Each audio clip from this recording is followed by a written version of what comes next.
কিয়ামতের ময়দানে আদম সন্তানকে কয়টা প্রশ্ন করা হবে? 5টা প্রশ্ন করা হবে।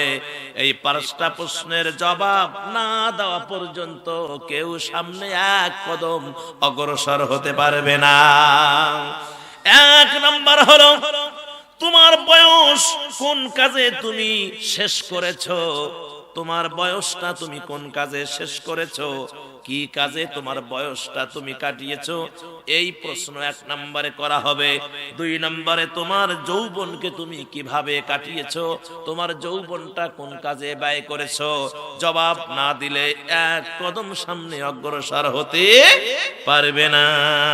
3 নম্বরে, তোমার সম্পদ, যে সম্পদের আলোচনা দীর্ঘক্ষণ করা হলো রে মুসলমান, তোমার সম্পদ তুমি কিভাবে অর্জন করেছো, উপার্জন করেছো, অর্জন করেছো কি কায়দায়? প্রশ্ন কে করবেন? আল্লাহ করবেন। ও আমার বান্দারে, কাঠগড়ায় দাঁড়িয়ে হিসাব দে। কোটি কোটি টাকার মালিক তুমি ছিলা, শত শত বিঘা জমির মালিক তুমি ছিলা। এই টাকাগুলো তুমি কেমনে উপার্জন করেছো? হিসাব দে। জীবনের যত টাকা ইনকাম করেছো এই টাকার হিসাব দাও। আমার ভাইয়ের, আল্লাহ পাক বলবেন তোমার সম্পদ কিভাবে উপার্জন করেছো, এটা হলো 3 নাম্বার। আর 4 নম্বরে, উক্ত সম্পদ তুমি কিভাবে ব্যয় করেছো। তুমি চাইলেই অন্যায় ভাবে উপার্জন করতে পারবা না, আর চাইলেই অন্যায় কাজে ব্যয় করতে পারবা না। তাহলে তুমি তোমার সম্পদ কিভাবে উপার্জন করেছো 3, আর 4 নাম্বার হলো এই সম্পদ তুমি কেমনে ব্যয় করেছো, এটা হলো 4। আর 5 নাম্বার হলো যতটুকু ইলম তুমি অর্জন করেছো, যতটুকু ইলম তুমি অর্জন করেছো এই ইলম অনুযায়ী আমল করছো কি করো নাই?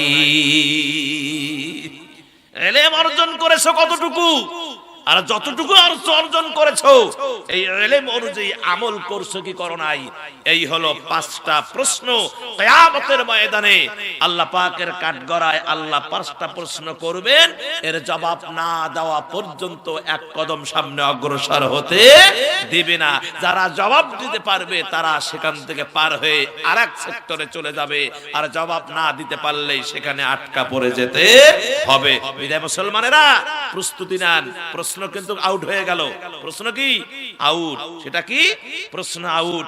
যে তোমার বয়স কোন কাজে, তোমার যৌবন কোন কাজে, তোমার সম্পদ কিভাবে অর্জন করেছো, কোন কাজে ব্যয় করেছো, আর যতটুকু ইলম উপার্জন করেছো তাহা তুমি আমল করছো কিনা।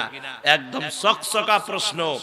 অ্যানসার রেডি করেন, যাতে করে কিয়ামতের ময়দানে আল্লাহর আদালতে জবাব দিতে পারি। কথা কোন ঠিক কিনা? আল্লাহ যেন আমাদের জবাব দেওয়ার তৌফিক দান করে। সকলে বলে আমিন। 2 নাম্বার কথা হলো, আমার ভাইয়েরা, মানসিক চাপ। এই মানসিক চাপ থেকে যদি আপনি মুক্তি পেতে চান, ইসলামের 8টি নির্দেশনা আছে। কয়টা? জোরে বলেন।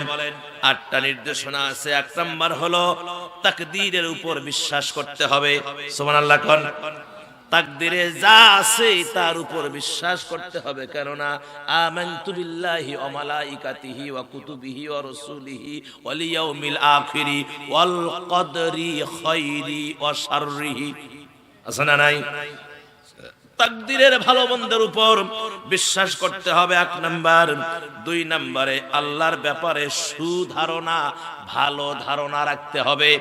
কার ব্যাপারে? আল্লাহর ব্যাপারে ভালো ধারণা, সুধারণা রাখতে হবে। 3 নম্বরে নামাজের ব্যাপারে যত্নবান হতে হবে। কিসের ব্যাপারে? নামাজের ব্যাপারে যত্নবান হতে হবে। 4 নম্বরে বেশি বেশি ইস্তেগফার পড়তে হবে, বেশি বেশি করে ইস্তেগফার পড়তে হবে। 5 নম্বরে অধিক হারে নবীর প্রতি দরুদ পড়তে হবে। জোরে কোন সুবহানাল্লাহ। যে ব্যক্তিরা অধিক হারে নবীজির প্রতি দরুদ পাঠ করে, ওই ব্যক্তিটার মন মানসিকতা এত সুন্দর হয়ে যায়, আর মানসিক কোনো চাপ তার দিকে আসতে পারে না। কেননা সে সম্পর্ক রেখেছে প্রিয় নবীর সাথে। জোরে বলেন সুবহানাল্লাহ। 6 নম্বরে ধৈর্য ধারণ করতে হবে। কেননা আমার আল্লাহ বলেছেন যারা ধৈর্য ধারণ করবে তাদের জন্য সুসংবাদ, ওয়াবাশশিরিস সাবিরিন, ধৈর্যধারীদের জন্য আল্লাহর পক্ষ থেকে সুসংবাদ। আর 7 নম্বরে সংশ্লিষ্ট বিষয়ে অভিজ্ঞ ব্যক্তিদের সাথে পরামর্শ করতে হবে। কোন বিষয়ে আপনার জীবনের সাথে কোন বিষয় আপনি বুঝতে পারতেছেন না, ওই বিষয়ে যারা জানে, অভিজ্ঞ যারা আলেম ওলামা যারা আছে, যারা জানেওয়ালা, তাদের সঙ্গে পরামর্শ করলে ওই যে ভাবিয়া করিও কাজ করিয়া ভাবিও না, তাহলে মানসিক চাপ থেকে আপনি মুক্তি পাবেন। 8 নম্বরে নিয়মিত দোয়া করতে হবে আল্লাহর কাছে, আল্লাহ তুমি আমাকে ভালো রাখো, সুখে রাখো, সুস্থ রাখো। আল্লাহর কাছে চাইতে হবে। কার কাছে? জোরে কোন। আল্লাহর কাছে চাইতে হবে, আল্লাহর কাছে করুণা ভিক্ষা চাইতে হবে। তাহলে আমার প্রিয় নবী বলেছেন যে মানসিক চাপ থেকে মুক্তি পেতে ইসলামের 8টি দিক নির্দেশনা, এই 8টি দিক নির্দেশনা আপনাদের মেনে চলতে হবে। আমার আল্লাহ সুবহানাহু ওয়া তাআলা যেন সকলকে তৌফিক দান করে। সকলে বলে আমিন।